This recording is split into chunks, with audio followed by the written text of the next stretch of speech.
సమయం దొరికినప్పుడల్లా హిందూ దేవి దేవతలపై బహుళ జాతి కంపెనీలు అలాగే మార్కెటింగ్ సంస్థలు విషం చిమ్మే ప్రయత్నం చేస్తున్నాయి. ఈ నేపథ్యంలో తాజాగా బాయ్కాట్ అమెజాన్ పేరుతో సోషల్ మీడియాలో ఉద్యమం ప్రారంభమైంది. సోషల్ మీడియాలో ఈ వీడియో వైరల్ అవుతోంది. కాలిమా ఏ కలెక్షన్ ఆఫ్ షార్ట్ స్టోరీస్ పేరుతో ఆన్లైన్లో పుస్తకాల విక్రయం జరుగుతోంది. ఈఎల్టీ ఫులా రచించిన పుస్తకంపై ప్రస్తుతం నిరసన వ్యక్తమవుతుంది. ఈ పుస్తకం కవర్ పేజీలో కాళీమాత ఫోటోను అభ్యంతరకరంగా చూపిస్తూ పబ్లిషర్స్ ముద్రించారు. దీనిని తీవ్రంగా ఖండిస్తున్నారు నెటిజన్లు. హిందువుల మనోభావాలు దెబ్బతీసేలా ఉందంటూ ఆగ్రహం వ్యక్తం చేస్తున్నారు. ఇలాంటి విష సంస్కృతిని ప్రోత్సహించకూడదంటూ హెచ్చరిస్తున్నారు. అమెజాన్ ఆన్లైన్ షాపింగ్ను బాయ్కాట్ చేయాలంటూ పోస్టులు పెడుతున్నారు. ఇండియాలో అధిక సంఖ్యలో అమెజాన్ సేల్స్ జరుగుతుంది.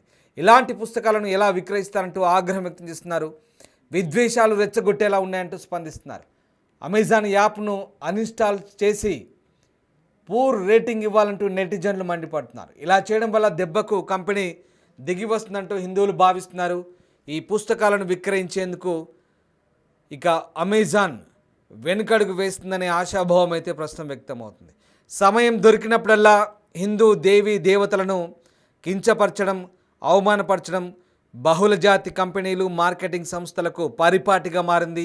ఈ నేపథ్యంలోనే ఇక హిందువుల మనోభావాలు దెబ్బతినేలా కాళీమాతకు సంబంధించినటువంటి కాళీమా ఏ కలెక్షన్ ఆఫ్ షార్ట్ స్టోరీస్ పేరుతో ఒక అభ్యంతరకరమైనటువంటి పుస్తకాన్ని ఆన్లైన్లో అమెజాన్ విక్రయిస్తుంది. ప్రస్తుతం ఈ పుస్తకాన్ని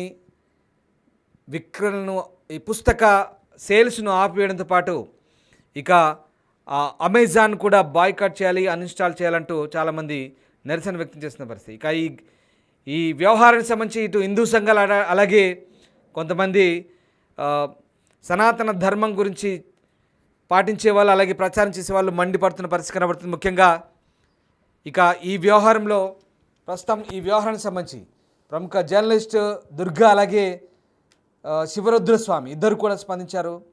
వాళ్ళు ఏమంటున్నారు ఒకసారి చూద్దాం.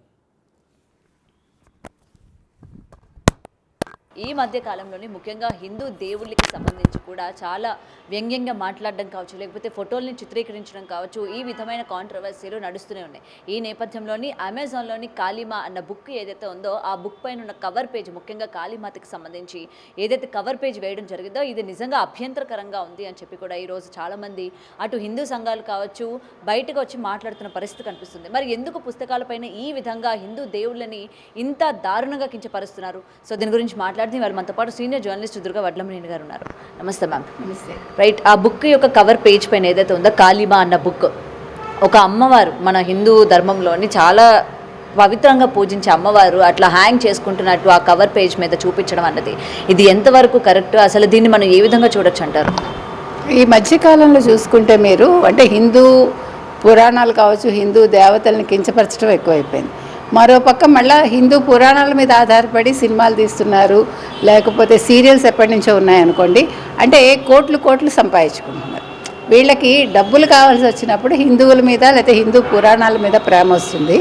ఉత్తప్పుడు వాళ్ళకి ఈ మతం అంటే వాళ్ళకి నచ్చదు. మీరు అన్నట్టుగా చెప్పుల మీద హిందూ దేవతల బొమ్మలేస్తారు. మనం ఇంతకుముందు కూడా మాట్లాడుకున్నాం. ఇప్పుడు హుస్సేన్ ఆయన ఎవరు ప్రముఖ చిత్రకారుడు, అప్పట్లో సరస్వతీదేవిని నగ్నంగా వేయడం. ఇవాళ ఇల్హు ఫుల్లా అతని పేరు అనుకుంటా, అతను రాశాడు ఈ పుస్తకం కాళీమా అని. దాని మీద కవర్ పేజ్ ఏముందంటే అంటే కాళీమాతకి అంటే బట్టలు ఏం కట్టారో సరిగా క్లారిటీగా కనిపించట్లేదు మనకి. ఆవిడ ఉరితాడు వేసుకుంటున్నారు. అంటే కాళీమాత ఉరితాడు వేసుకోవడం ఏంటి అసలు? అది అంటే కాన్సెప్ట్ ఏంటి అనేది మనకు ఆ పుస్తకం దొరికితే మనం దాని మీద వివరంగా మాట్లాడదామండి ఖచ్చితంగా. కానీ అసలు ఆ పుస్తకం మీద కవర్ పేజ్ ఏదైతే ఉందో దాని మీదే మనకి ఫస్ట్ అభ్యంతరం ఉంది. అది ఇవాళ ఒక యూట్యూబర్ కూడా దాని మీద ఒక వీడియో చేశారు. ఆయన కూడా దాన్ని ఖండిస్తున్నారు, మనం కూడా ఖండిస్తున్నాము. మీరు గొప్పవాళ్ళు అవ్వడం కోసమో లేకపోతే మీ పుస్తకాలు బాగా అమ్ముడుపోవాలనో లేదు మీకు బాగా పేరు రావాలనో ఇలాంటివి చేయకండి. ఈ ఆథర్ కూడా ఒక ముస్లిం అని మనకు అర్థమవుతోంది పేరుని బట్టి. కాబట్టి ఇదే విధంగా ఒక ముస్లిం మతానికి సంబంధించిన అంశాలను ఎవరైనా ఇలా రాయగలరా? ఇలా చేస్తే మీరు ఊరుకుంటారా? అప్పుడు మీ మనోభావాలు దెబ్బతినవా? మీరు అసలు మనోభావాల దాకా ఏంటి, మీరు మంట పెట్టేస్తారు ఆ మనుషుల్ని. అలా మాట్లాడితేనే మంట పెడతారు, ఇంకా అసలు రాస్తే వాళ్ళ పరిస్థితి ఏంటి? కాబట్టి మనం అడుగుతున్నది ఒక్కటే, ఈ పుస్తకాన్ని అమెజాన్ వాళ్ళు అంటే సేల్ చేస్తున్నట్టున్నారు. కాబట్టి అమెజాన్ దీన్ని వెంటనే ఆపేయాలండి. ఇది ఇంకా భారతదేశానికి రాలేదు. వస్తే కనుకైతే మనం ఖచ్చితంగా కొని దీని మీద వివరంగా మాట్లాడదాము. ఎవరికైనా చెప్పేది ఒకటే, మీకు హిందువులంటే లోకువా అని అడుగుతున్నాం మనం. ఒకటి. రెండు, హిందువులకు సంబంధించిన పురాణాలు కావచ్చు, లేకపోతే మిగతా రిలీజియస్ ఇవన్నీ కూడా మీరు వాటి మీద మీ సొంత నిర్ణయాలు తీసేసుకొని మీ సొంత వ్యాఖ్యానాలు చేసేసి దాన్ని మీరు మీ సొంత మాటల్లో మీరు వ్యాఖ్యానాలు ఇచ్చేసి మీకు ఆపాదించేసుకుని దాన్ని హిందువుల మీద రుద్దడానికి ప్రయత్నించకండి. ఇంకొకటి, హిందువుల్లో కూడా ఇప్పుడు దాని మీద చులకన భావం వచ్చేలాగా మీరు చేస్తున్నారు. కొంతమంది దానికి ప్రభావం అవుతారు, మరి కొంతమంది దాన్ని క్రిటిసైజ్ చేస్తారు. ఇట్లా చేయకూడదు అని చెప్తే మళ్ళీ అది తప్పు అవుతుంది. కాబట్టి మీరు అసలు ఫస్ట్ ఆ పుస్తకాన్ని బ్యాన్ చేయండి. ఆ లోపల కంటెంట్ ఏంటో తెలిసాక పుస్తకం బ్యాన్ చేయాలా, కవర్ పేజీ ఒకటే బ్యాన్ చేస్తే సరిపోతుందా అనేది వాళ్ళు నిర్ణయించాలండి. మన అమెజాన్ అయితే కోరుతున్నాము, ఖచ్చితంగా దీన్ని బ్యాన్ చేయండి. దయచేసి ఇలాంటి పుస్తకాలని ప్రమోట్ చేయొద్దు. ప్రమోట్ చేసినా మీరు చదవద్దని మనం హిందువులకి బోధిస్తున్నాం. అండ్ మేడం, ఇంకొకటి ముఖ్యంగా హిందూ దేవుళ్ళకి సంబంధించి ఈ విధంగా మాట్లాడిన ఇటు హిందూ మతాన్ని ఉన్న వాళ్ళు ఎవరు కూడా బయటకు వచ్చి మాట్లాడకపోవడం కావచ్చు, లేకపోతే దీన్ని ఖండించకపోవడం కూడా దీనికి వన్ ఆఫ్ ద రీజన్ అనుకోవచ్చు. ఎందుకంటే ఇంకా పుట్టుకొడుగులు పుట్టుకొచ్చినట్టు ఇంకా దేవుళ్ళపైన విమర్శలు కావచ్చు ఈ ఫోటోల రూపంగా, అంటే ఎవరు కూడా ఏమీ అనరులే. వేరే మతాలను ఏమైనా అంటే మీరు ఇందాక అన్నట్టు ఎంత త్వరగా రియాక్షన్ వస్తుందో మనం చూస్తూ ఉన్నాం. బట్ హిందూ దేవుళ్ళకి సంబంధించి కావచ్చు, లేకపోతే హిందూకి సంబంధించిన ఎటువంటి కార్యక్రమాల మీద ఇలాంటి కించపరచమైన వ్యాఖ్యలు వచ్చినా హిందువులు ఎవరు కూడా రియాక్ట్ అవ్వరు. సో దీనికి one of the reason main ఇదే అనుకోవచ్చా ఈ విధంగా ప్రవర్తించడానికి? ఖచ్చితంగానండి. అంటే మనకేంటంటే ప్రతిదీ కూడా సర్లే పోన్లే వదిలేద్దాం ఈ ధోరణి ఉంటుంది మనకి. అంతే తప్ప ఇది మనది, మనం పట్టుకోవాలి, మనని కించపరుస్తున్నారు, ఇది మన మతానికి సంబంధించింది అంటే అలాగని మూఢత్వంలోకి వెళ్ళమని నేను చెప్పను. కనీసం స్పందన ఉండాలిగా. మీరు సినిమా ఒక టీజర్ వస్తే స్పందిస్తారు, మీకు నచ్చిన హీరోకి సంబంధించి అయితే స్పందిస్తారు. అదేవిధంగా ఇది మీ మతం. మీరు పొద్దున్న లేచి దండం పెట్టుకుని బయటకు వచ్చేటప్పుడు మీ దేవుళ్ళు వాళ్ళు కాళీమాత మనకి చాలా ముఖ్యం ఆవిడ. ఎందుకంటే మొత్తం దేవుళ్ళకి అందరికీ కూడా కాళీమాతే ముఖ్యం అంటారు. కాబట్టి ఇవాళ కాళీమాతని ఈ రకంగా ఆయన ఉరివేస్తున్నాడంటే ఈ మతాన్ని ఉరివేస్తున్నాడా, హిందూ మతానికి ఒక ఉరిలాగా కాళీమాతని సింబాలిక్గా చూపించారా? ఈ అంశం మనం గమనించాలండి. ఇది చిన్న విషయం కాదు. అతని మీద కేసు కూడా పెట్టాలని నేను కోరుతున్నాను. అతను ఎవరు, హుల్లానా అతని పేరేంటి, అతనికి మనం చెప్తున్నాం అతని మీద కేసు పెట్టండి. అమెజాన్ని కూడా ఈ విషయంలో మరి కేసు పెట్టచ్చా, అమెజాన్ ఏ రకంగా దీన్ని డీల్ చేస్తుంది, ఈ విషయాల మీద కూడా ప్రభుత్వాలు దృష్టి పెట్టాలని కోరుతున్నాం. యూఎస్ఏలో దీన్ని బ్యాన్ చేయాలని మనం ఈ సందర్భంగా కోరుతున్నాం. Thank you ma'am. ఎక్స్ వేదికగా ఒక యూట్యూబర్ పోస్ట్ చేసిన వీడియో ఏదైతే ఉందో ఇవాళ సంచలనంగా మారింది. అయితే ముఖ్యంగా ఈ పేజ్ అంటే ఈ బుక్కి సంబంధించిన కవర్ పేజ్ ఏదైతే ఉందో దానిపైన హిందూ దేవుళ్ళు ఈ కాళీమాతకి సంబంధించి ఉరి తీసుకుంటున్నట్టు ఆ కవర్ పేజ్ మీద ఉన్న ఫోటో ఏదైతే ఉందో తీవ్రమైన దుమారం రేపుతోంది. అయితే ముఖ్యంగా ఇటు హిందూ సంఘాల వాళ్ళు కూడా తీవ్రమైన ఆగ్రహం కూడా వ్యక్తం చేస్తూ ఉన్నారు. హిందూ దేవుళ్ళు అంటే మీకు ఇంత చులకన అయిపోయిందా, లేకపోతే హిందుత్వం అంటే మీకు ఇంత చులకన అయిపోయిందా, ఎందుకు ఈ విధంగా కేవలం హిందూ దేవుళ్ళని టార్గెట్ చేస్తూ ఈ విధమైన బొమ్మలని ఎందుకు ఇలాగా అట్టలపైన చిత్రీకరిస్తున్నారు అని చెప్పి కూడా ఫైర్ అవుతున్న పరిస్థితి కనిపిస్తుంది. సో దీని గురించి మాట్లాడుతూ ఇవాళ మనతో పాటు శివరుద్ర గారు ఉన్నారు. గురుగారు ఏం చెప్తారు? ముఖ్యంగా ఇలాంటి ఫోటో దేవత ఈ విధంగా ఉరి తీసుకుంటున్నట్టు ఆ కవర్ పేజ్ మీద ఉన్నదాన్ని మీరు ఎలా ఖండిస్తారు?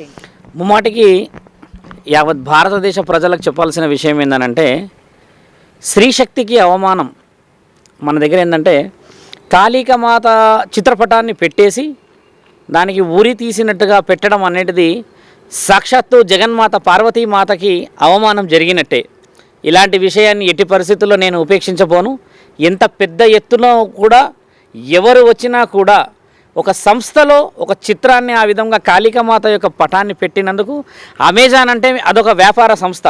దాంట్లో మనం అందరము చాలామంది చాలా విధాలుగా వ్యాపారాన్ని అభివృద్ధి చేశారు. అలాంటి సంస్థ ఒక భారతదేశంలో వాడైతే అలాంటి ఒక కాళికామాత యొక్క చిత్రపటాన్ని అంగీకరించేవాడా, ఈ విషయం తెలుసుకోవాల్సిన విషయం. రెండో విషయం ఏంటంటే ఖచ్చితంగా ముమ్మాటికి వేరే దేశస్థుడు కాబట్టి మన సంప్రదాయం శ్రీరాముడి ఆలయం కట్టిన తర్వాత జై శ్రీరామ్ అనుకుంటూ ఊరూరా తిరుగుతున్న సాధు సత్పురుషులు, మరియు మహాకుంభమేళ జరిగిన తర్వాత మన హైందవత్వం మీద చాలా పట్టుత్వం పెరిగిందని నాకు చాలామంది గతంలో చాలా వీడియోలలో కూడా చెప్పడం జరిగింది. దానికి రుజువులు కూడా ఉన్నాయి. అలాంటి సమక్షంలో మనలో ఉన్న ఐక్యతని, మనలో ఉన్న హిందుత్వాన్ని, ఈ బంధుత్వాన్ని ఖచ్చితంగా పెకిలిచ్చే ప్రయత్నం జరుగుతుందనే చెప్పవచ్చు. ఆ చిత్రాన్ని చూసి కాళికామాత అంటే అష్టాదశ శక్తిపీఠాలకి మహామూలమైన శక్తి. స్త్రీ శక్తికి ఎంతో విలువ ఉన్నది మన దగ్గర. కాబట్టి స్త్రీ శక్తికి ఎంతటి విలువ ఉన్నదో అనేది సింధూరం ద్వారా, ఆపరేషన్ సింధూర్ అని నరేంద్ర మోడీ గారు మొన్న నెల క్రితమే మనము ఈ సింధూరానికి ఉన్న గౌరవాన్ని చూయించిన తర్వాత ఆ సింధూరానికి అగౌరవపరిచే విధముగా ఆ చిత్రం రావడం ఎట్టి పరిస్థితుల్లో నేను ఉపేక్షించబోను. అమెజాన్ మీద కేసు వేయబోవడానికని నేను పొద్దున్న నుంచి చాలామందితో మాట్లాడుతున్నాను. ఈరోజు ఛానల్లో రావడానికి గల ముఖ్యమైన కారణం కూడా ఏంటంటే, ఇలాంటి విషయ వివరణని మనం ఇప్పుడిప్పుడు ఉపేక్షించకపోతే రానున్న రోజుల్లో మన ఆడపిల్లలకి, మన సాంప్రదాయాన్ని కూడా ఈ విధంగా అవమానం చేసి అవహేళన చేసే అవకాశం ఉంటుంది. మిగతా సాధువులందరికీ కూడా, పీఠాధిపతులకి, మఠాధిపతులందరికీ మేము చెబుతున్నది కూడా, మీరందరూ బయలుదేరి రావాలి.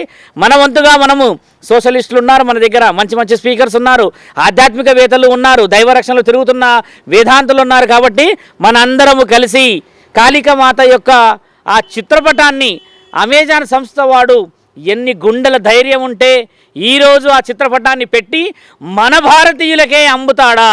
అమెజాన్లో మేము చూసాము, ఆ చిత్రపటం వచ్చింది అంటే అంత తక్కువ చేస్తున్నారు మన జాతి, మన నీతి, మన నైతికతల శక్తులని. కాబట్టి ఈ ఋషి పరంపరలో హైందవ శక్తిత్వాన్ని, ఈ మానవ ధర్మాన్ని ఎట్టి పరిస్థితుల్లో కూడా మనం ఉపేక్షించకూడదు. మిత్రులారా, మీరందరూ ఐక్యం కావాలి. అమ్మకి ఈరోజు అవమానం జరిగింది అని అంటే రేపటి రోజు నీ అమ్మకు జరగవచ్చు, నా అమ్మకు జరగవచ్చు, మన అక్క చెల్లెలందరికీ కూడా జరగవచ్చు. దేవాది దేవతలకి విలువ ఉన్నది, మేము ఒప్పుకుంటాము. ఆ చిత్రపటంలో ఉన్న అంతరార్థం ఏంటంటే, ఆడపిల్లల రక్షణ లేని ఈ దేశంలో కాళికామాతకి రక్షణ ఎక్కడుంది, ఆవిడ ఉంటే ఏమిటి లేకపోతే ఏంది అని ఆ చిత్రానికి ఉరి వేశారన్న విషయం నాకు ఇప్పుడిప్పుడే అందింది. కాశీ నుంచి కూడా మాట్లాడాను, చాలామంది మిత్రులు చెప్పారు, ఇక్కడ జరుగుతున్న అవానిషమైన సంఘటనలే కానీ ఆడవాళ్ళకి రక్షణ లేని ఈ దేశంలో కాళికామాత ఉండి ఏమి లేకపోతే ఏమి అన్న అంతరార్థం కనబడుతుంది రుద్ర అని కూడా చెప్పారు చాలామంది. అలా కాదు, మా జాతిని, మా నీతిని కాపాడుకోవడానికి మా దగ్గర శక్తియుక్తులు ఉన్నాయి. మేము ప్రభుత్వానికి కూడా గతంలో చాలా విషయాలు వివరించాము కూడా. ఇప్పుడిప్పుడే మన అందరి మధ్యలో పటుత్వం పెరుగుతుంది. ఈ పటుత్వాన్ని చాలామంది అవహేళన చేసి అవమానపరుస్తున్నారు. కాబట్టి మన భారతదేశాన్ని ఎట్టి పరిస్థితులు కూడా తక్కువ అంచనా వేయకూడదు. మీరందరూ ఏకం కావాలి. అటువైపు దక్షిణ భారతదేశం అంతా అగ్గి మీద ఉంది. మిత్రులారా, తెలంగాణ, ఆంధ్ర ప్రజలందరూ ఏం చేస్తున్నారు? మీరు ఒక చిత్రపటం వచ్చిన తర్వాత మీరు ఎందుకు నిద్రపోతున్నారు? ఇంట్లో ఎలా ఉండబుద్ధి అవుతుంది మీకు? నాకు అర్థం కావట్లేదు. కానీ ఇది కేవలం మతాల మధ్య చిచ్చు పెట్టడానికే ఇలా మాట్లాడుతున్నారు. ఇది ముమ్మాటికి కాళికామాత అంటే ఆడవాళ్ళని అవమానపరిచినట్టే. ఆడవాళ్ళని అవమానపరచడానికి గల విషయాలు ఏంటంటే, గత చరిత్రలు 1000 సంవత్సరాల క్రితం నుంచి చూసుకుంటుంటే కూడా మన స్త్రీ జాతి ఎంతో గొప్పదని చెప్పేసి, మన హైందవ సంప్రదాయంలో స్త్రీలకు ఉన్న విలువలు ఎంతో. కాబట్టి మన స్త్రీలపైన జరుగుతున్న ఇలాంటి విషయాలకి జగన్మాత విషయంలో అలా ఉరి పెట్టడం, ఆ చిత్రపటాన్ని చిత్రీకరించడము, దాన్ని అమ్మగడానికి చూడండి. దురదృష్టం అంటే మన భారతదేశంలోనే అమ్మకానికి పెట్టారు. అమెజాన్ చూడండి, మనము ఎక్కడి నుంచో పాశ్చాత్య దేశాలు వచ్చి ఇక్కడ వ్యాపారం చేసుకున్న వాళ్ళందరికీ మనం అందరం ఏం చేస్తున్నాము? లక్షలు గడించేలా చేస్తున్నాం. చూసారా, మన చిత్రపటాలని మనకే బుద్ధి వచ్చేలాగా పెట్టిన వాళ్ళకి ఏ బుద్ధి తెప్పించాలి? మేము నరేంద్ర మోడీ గారిని మనసా వాచా కోరుతున్నాము. ఆయన గారు ముందుకు రావాలి, మన ప్రభుత్వ అధికారులు ముందుకు రావాలి, హైందవ సంప్రదాయాన్ని కాపాడుతున్న సాధు సత్పురుషులందరూ ముందుకు రావాలి. ఖచ్చితంగా ఈ చిత్రపటం ఎక్కడి నుంచో వచ్చింది, ఏ విధంగా ఈ విధంగా వచ్చిందని చెప్పాలి. ఎందుకంటే ఎలాంటి స్టోర్స్లో చూస్తే ఈ పుస్తకం లేదని చెప్పారు. గత 1.5 అవర్ నుంచి ఈ మాటలు ముచ్చట చూస్తే ఎక్కడా లేదు స్వామి, కేవలం అమెజాన్లోనే ఉంది అని అంటే ఆయన గారు ఎలా పెడతాడు? మన భారతదేశం అంటే విలువ లేదా? మన సంప్రదాయాలంటే విలువ లేదా? మన నైతిక శక్తులు, ఆడవాళ్ళంటే గౌరవం లేదా? అలాంటి వారిని ఏ విధముగా, ఎలా అయితే జగన్మాత పార్వతీమాత రూపాన్ని మహంకాళికి ఉరి వేసి పెట్టాడో అదే శిక్షని ఆయన గారికి మనందరం కలిసి సనాతన ధర్మం పేరిట జరుగుతున్న ఈ అవమానాలన్నింటినీ ఖచ్చితంగా మనము తిరుగు ప్రయాణం చేసి, తిరుగు దెబ్బ కొట్టి ప్రభుత్వ అధికారులు ముందుకు రావాలని కోరుతున్నాము. ఆ చిత్రపటం చూసినప్పటి నుంచి మనసు ఒక రకమైన బాధను అనుభవిస్తుంది. ఎన్ని విధాలుగా సనాతన ధర్మాన్ని కాపాడాలంటున్నా కూడా ఆడపిల్లలకి రక్షణ లేకుండా పోయిన సమాజంలో ఉన్నాం మనము. జగన్మాతకి అవమానం జరిగిందని అంటే ఎట్టి పరిస్థితుల్లో ఊరుకోలేము. రుద్ర గారు, ఇప్పుడు మీరు ఇందాక అన్నారు కదా, ఇప్పుడు ప్రజెంట్ ఉన్న పరిస్థితుల్లోనే ఆడపిల్లలు ఎటువంటి పరిస్థితి పరిస్థితులు ఎదుర్కొంటున్నారో దానికి సింబాలిక్ అమ్మవారిని ఆ విధంగా వేశారు అని కొంతమంది సమర్థించుకుంటున్నారు కదా. సో నిజానికి ఇప్పుడున్న పరిస్థితులకి దేవదేవుల్ని ఈ విధంగా చిత్రీకరించి పెట్టడం అనేది కరెక్ట్ అంటారా? ఇప్పుడు దేవాది దేవతలని చిత్రీకరించేసి ఒక పటాన్ని పెట్టి ఉరి పెట్టడానికి మనకు హక్కు లేదమ్మా. సనాతన ధర్మం అనేది ఏంటంటే అంతు, దానికి ఆరంభం, తర్వాత ప్రారంభం మరియు దానికి అంతులేని సనాతన ధర్మం అంటే సత్పురుషుల చేత లిఖించబడ్డ మహాభారతం మనది. అలాంటి అఖండ భూమండలంలో దేవతలు పెట్టిన మహాపుణ్యభూమి ఇది, వేదభూమి ఇది, ఋషి పరంపర భూమి. కాబట్టి దేవతలని మనము పూజించి ఆరాధించి ఆధ్యాత్మిక వైపు నడవాలి. నీకు నడవడానికి ఇష్టంగా లేకపోయినా పర్లేదు, కానీ ఇలాంటి అవాంఛనీయమైన చిత్రాలు పెట్టి నిజంగా భక్తి ఇంకా బతుకుందమ్మా. బతికి లేకపోతే మహాకుంభమేళకు విలువ వస్తుందా? శ్రీరాముడి గుడికి విలువ వస్తుందా? నిన్నగాక మొన్న కాళేశ్వరం కట్టాము, కాళేశ్వరం మన పుష్కరాలకు వెళ్ళాము, పుష్కరాలకు విలువ వస్తుందా? ఈరోజు ఆడవాళ్ళందరూ గౌరవంగా పసుపు రాసుకొని కుంకుమ రాసుకొని దేవుడు ఉన్నాడు అన్న ధర్మంతో నడుస్తున్న వాళ్ళు లక్షల సంఖ్యలో ఉన్నారు తల్లి. ఎవడో చేసిన వాడు అని అంటే ముమ్మాటికి భారతీయుడు కాదు. భారతీయుడు ఎట్టి పరిస్థితుల్లో ఇక్కడ ఉన్న వ్యక్తి చేయడానికి ముందుకు రాడమ్మా. కాళికామాత స్వరూపం అని అంటే మీరు గమనించి చూడాల్సిన అవసరం. అర్ధనారీశ్వరితత్వానికి విలువ, మన దగ్గర స్త్రీకి చాలా విలువలు ఉన్నాయి. అంటే ఇక్కడ చాలా తెలివిగా మన మనస్సులని కొట్టారు దెబ్బ. అంటే మన అంతరాత్మకి ఇది పరీక్ష. అలాంటప్పుడు మనం ఎందుకు ఉపేక్షించాలి? అక్కడ నార్త్లో చాలామంది పెద్ద ఎత్తున నిరసనలు చేస్తున్నారు. మన దగ్గర మనం కూడా నిరసనలు ఎత్తకపోతే, ఇలాంటి చిత్రపటాన్ని మనం ఈరోజు ఉపేక్షిస్తే రేపటి రోజు ఇంటికే వచ్చి ఊరేస్తారుగా. కాబట్టి ప్రభుత్వాన్ని, నరేంద్ర మోడీ గారిని, మిగతా మన రాష్ట్ర అధ్యక్షులందరినీ కూడా, సీఎం రేవంత్ రెడ్డి గారిని కూడా, మిగతా ముఖ్యమంత్రి వర్యులు, ముఖ్య అధ్యక్షులందరినీ, తర్వాత సనాతన కార్యక్రమాలు తిరుగుతున్న సోటి సోదరులు, మిత్రులు, నా అక్క చెల్లెలందరికీ చెప్తుంది ఏంటంటే, మీ వంతుగా బయలుదేరండి. గత 2 నెలల క్రితం ఏ విధంగా మీరందరూ స్పందించారో సోషల్ మీడియాలో నాకు తెలిసినదే. ఈరోజు శివరుద్ర సాధు ధర్మం వైపు నిలబడ్డాడు అని అంటే ముమ్మాటికి మీరందరూ ఉన్నారన్న ధైర్యంతో కాళికామాతకు కాదు అవమానం జరుగుతుంది, మన ఇంట్లో ఉన్న అమ్మలకి, అక్క చెల్లెలకి, మన ఇంట్లో మనని నమ్ముకొని ఉన్న అందరికీ. కాబట్టి మీరందరూ బయలుదేరాలి, మీరందరూ ఏకం కావాలి. సోషలైజేషన్, తర్వాత ఫేస్బుక్, ట్విట్టర్లో మీరందరూ మీకు కావాల్సిన మద్దతును పలకండి. నరేంద్ర మోడీ గారికి కూడా విషయాన్ని అందించే ప్రయత్నాలు చేస్తున్నాం మేమందరము, మా గురువులని, తర్వాత మా తోటుగా ఉన్న సహోదరులందరూ, సాధు పరిషత్తులో ఉన్న మిగతా సాధువులు కూడా కొన్ని కార్యక్రమాల నిమిత్తం వేరే ప్రాంతాల్లో ఉన్నారు. వాళ్ళందరూ కూడా ఏకం కావాలి. నేను మొదలుపెట్టిన ఈ ప్రతి పనిలో మీరందరూ ఉండాలి. ఇలాంటి విషయాన్ని ఉపేక్షించకూడదు. సనాతన ధర్మాన్ని మనం కాపాడాలనంటే చూడండి, మీరందరూ కదలకపోతే ఎవరు కూడా ముందుకు రారు మిత్రులారా. కాబట్టి భారతదేశంలో నార్త్ సైడ్ ఈ విషయం చాలా హెవీగా పోతుంది. మన వైపు మీరందరూ స్పందించాలి. జగన్మాత విషయంలో మనం ఎట్టి పరిస్థితుల్లో ఊరుకోకూడదు. ఛానల్ వాళ్ళు చాలామంది వస్తున్నారు, మాట్లాడుతున్నారు, చేస్తున్నారన్న విషయం పక్కన పెట్టి చూస్తే మీరందరూ కదలకపోతే సనాతన ధర్మాన్ని కాపాడలేము. కాబట్టి ఈరోజు మనకు అవమానం జరిగింది. కాళికామాత చిత్రపటాన్ని వాడు ఊరిపెట్టాడు అని అంటే వాడికి ఆ శిక్ష పడేంత వరకు మనం నిద్రపోకూడదు మిత్రులారా. కాబట్టి ధర్మాన్ని కాపాడాలి. ప్రతి ఒక్క హైందవ జాతిలో ఉన్న ప్రతి పశువుకి కూడా, ప్రతి ఒక్క జీవికి కూడా వాళ్ళని ప్రశ్నించే హక్కు ఉందని చెప్తున్నాను. నేనైతే ఎట్టి పరిస్థితుల్లో వదలను. అమెజాన్ వాడిపైన కేసు పెడతాం. మేము కావాల్సిన విషయ వివరణలు కూడా సేకరించి సాయంత్రానికి వివరణలకు వస్తాను. మీరందరూ కూడా ఎక్కడెక్కడైతే అవకాశాలు ఉన్నాయో అక్కడక్కడ మీరందరూ కూడా సభలను నిర్వహించి ఈ విషయాన్ని అడ్డుకోవాల్సింది కోరుతున్నాము. ఈరోజే మొదలైంది ఇది. రేపు సాయంత్రం లోపు ఈ విషయం ఎక్కడికక్కడ ఆగిపోతేనే మంచిది. లేకపోతే పరాయి దేశస్తులందరూ మన దేశం మీద అవహేళన చేయగలుగుతారు. కాబట్టి ఎక్కడి నుంచి వచ్చింది, ఎలా వచ్చింది, ఏమొచ్చింది అనేసి పోలీసు అధికారులు కూడా ఆరా తీయవచ్చును. అధికారులు కూడా ముందుకు రావాలని చెబుతున్నాము. సనాతన ధర్మం పేరిట అమ్మ మీకు కూడా కృతజ్ఞతలు. ఏంటంటే స్పందించారు. ఈరోజు మీరు రావడం అనేది కూడా ఒక గొప్ప విషయమే. లేకపోతే మనకెందుకులే అనుకునే వాళ్ళు చాలామంది ఉన్నారు. కాబట్టి బిగ్ టీవీ వాళ్ళు మీరు ఇక్కడ రావడం, అడగడం, చేయడం, తర్వాత దీని ద్వారా వేరే వాళ్ళకి కూడా కనువిప్పులాగా ఉండి ఉత్తేజం రావాలి. మనలో మనం ఉన్నామన్న ధైర్యం రావాలని మిగతా వాళ్ళందరూ కూడా రావాలమ్మా. సాధు సత్పురుషులందరం ఇంకా మేము బతికే ఉన్నాము. అఘోరాలు, పీఠాధిపతులు, నాగ సాధువులు ఇంకా బతికే ఉన్నారని చెబుతున్నాము. ఈ విషయాన్ని కాశీ దాకా చేర్చనివ్వకండి. ఒక్కసారి కాశీ నుంచి అఘోరాలు బయలుదేరారంటే మాత్రం ఎట్టి పరిస్థితుల్లో ఉపేక్షించబోము. కాబట్టి ధర్మం పేరిట మీరందరూ ముందుకు రావాలని కోరుతున్నామమ్మా. జై శ్రీరామ్.